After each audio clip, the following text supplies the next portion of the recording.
श्री गुरुदेव दत्त. सत नमो आदेश गुरुजी को आदेश. नाथ संप्रदाय आणि श्री गुरु दत्त प्रभूंना समर्पित नाथ माझे दैवत या यूट्यूब चॅनलवर आपल्या सर्वांचे मनपूर्वक स्वागत आहे. श्री नवनाथ भक्तिसार ग्रंथामध्ये बऱ्याच ठिकाणी सिद्धींचा उल्लेख आढळतो. सर्वच नाथांना तप आणि विद्या अभ्यास करताना सिद्धींवर प्रभुत्व मिळवले होते. श्री गुरु दत्तप्रभूंनी रेवणनाथांना सिद्धी दिली होती. एवढेच नाही तर प्रत्येकाला तोंडी पाठ असलेल्या हनुमान चालिसामध्ये या अष्टसिद्धींचा उल्लेख आलेला आहे. प्रभू श्री रामभक्त हनुमानांबद्दल तुलसीदासजी लिहितात की अष्टसिद्धी नऊ निधी दाता, म्हणजेच हनुमानांना अष्टसिद्धी आणि नवनिधी हे सर्व प्राप्त होते. चला तर मग माहिती पाहू या अष्टसिद्धींबद्दल. मार्कंडेय पुराणात 8 सिद्धींचे वर्णन आहे. कठोर उपासनेमुळे व विशिष्ट प्रकारच्या आचरणाने त्या प्राप्त होतात असा समज आहे. हनुमानाने गरिमा सिद्धी वापरून आपले शरीर मोठे केले व लंकेकडे उड्डाण केले असे मानले जाते. या 8 सिद्धी म्हणजेच अनिमा महिमा चैव लघिमा गरिमा तथा प्राप्ती प्राकाम्यशित्वम वशिष्ठम चात्व सिद्धय. अनिमा, महिमा, लघिमा, गरिमा, प्राप्ती, प्राकाम्य, ईशित्व आणि वशित्व या 8 सिद्धी आहेत. या 8 सिद्धींवर चर्चा करण्याआधी आपण सिद्धी म्हणजे काय ते पाहू. सिद्धी या शब्दाचा अर्थ आहे पूर्णता, प्राप्ती, सफलता इत्यादी. सिद्धी या शब्दाचा उल्लेख मार्कंडेय पुराणात, महाभारतात मिळतो. पंचतंत्रांमध्ये असामान्य कौशल्य, असामान्य क्षमता अर्जित करण्यास सिद्धी असे म्हणले गेले आहे. मनुस्मृतीमध्ये या शब्दाचा प्रयोग ऋणमुक्ती यासाठी केला जातो. सांख्यकारिका, तत्वसमासम, तांत्रिक बौद्ध संप्रदाय यामध्ये या शब्दाचा अर्थ विशिष्ट पद्धतीने दाखवला आहे. चमत्कारिक साधनांद्वारा अलौकिक शक्तीचे अर्जन म्हणजे सिद्धी. उदाहरणादाखल पाहायचे झाल्यास दिव्य दृष्टी, एकाच वेळेस 2 जागी असणे, आपल्या आकारास सूक्ष्म अथवा मोठे करणे इत्यादी. हिंदू धर्मात 8 सिद्धींवर विश्लेषण आढळून येते. पातंजल योगशास्त्रात जन्म औषधी मंत्र तपसमाधीजा सिद्धय असे म्हणले आहे. म्हणजेच जन्माने, औषधीद्वारा, मंत्राद्वारा, तपाने आणि समाधीने सिद्धींची प्राप्ती केली जाते. प्रत्येक सिद्धीचे कार्य आणि त्याची थोडक्यात माहिती आता आपण पाहू. सर्वात आधी अनिमा. या अनिमा सिद्धीमुळे साधक अणुइतका सूक्ष्म होऊन कुणाच्याही दृष्टीस पडत नाही आणि यामुळे तो कठीणातल्या कठीण पदार्थातही प्रवेश करू शकतो. ही सिद्धी हनुमानजींसोबत जोडली जाते. रामायणामध्ये बऱ्याच ठिकाणी हनुमानजींनी आपले शरीर सूक्ष्म केले असा उल्लेख आढळतो. ते सर्व या सिद्धीमुळेच शक्य झाले. परिपूर्ण अनिमेच्या योगाने व्यक्ती सूक्ष्म देहाची प्रकृती ही स्थूल देहामध्ये उतरवू शकते.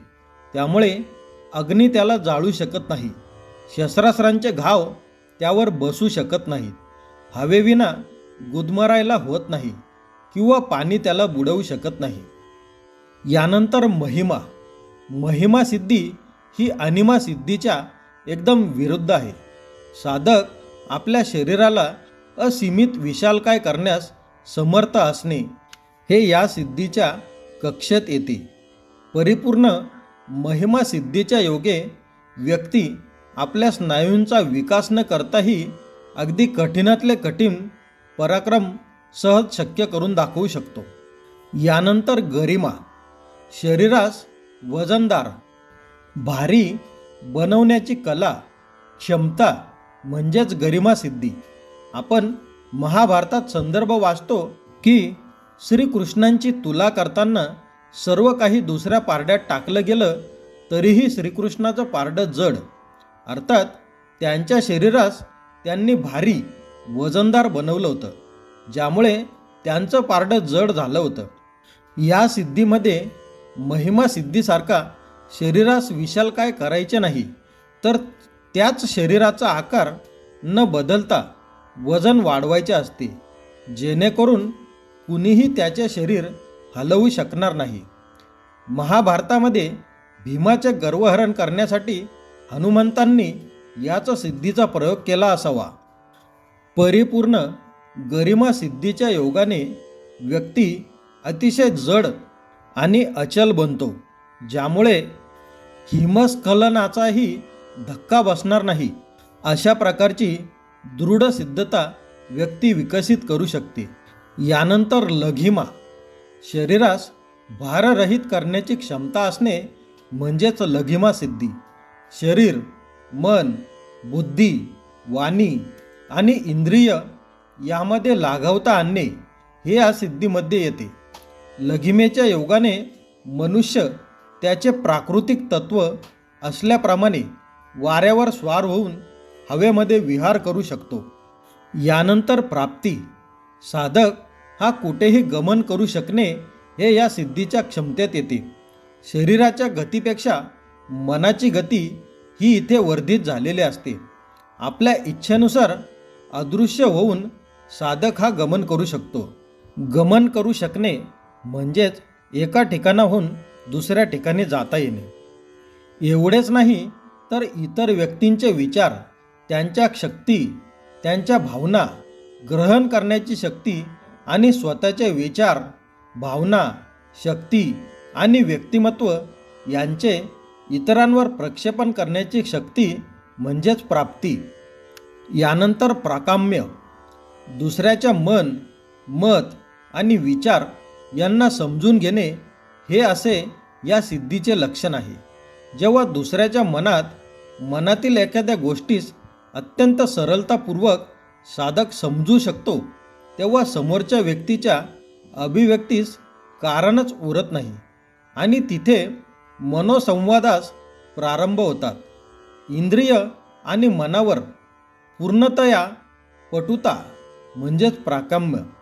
प्राकाम्यामध्ये टेलिपॅथी, अतिंद्रिय दृष्टी यांसारख्या असामान्य समजल्या जाणाऱ्या गोष्टींचा समावेश होतो. यानंतर ईशित्व ही उपाधी भगवंताची आहे. या सिद्धीमध्ये साधक हा स्वतःच ईश स्वरूप होतो. असे म्हणतात ना की नर अपनी करनी करे तो नर का नारायण हो जाए.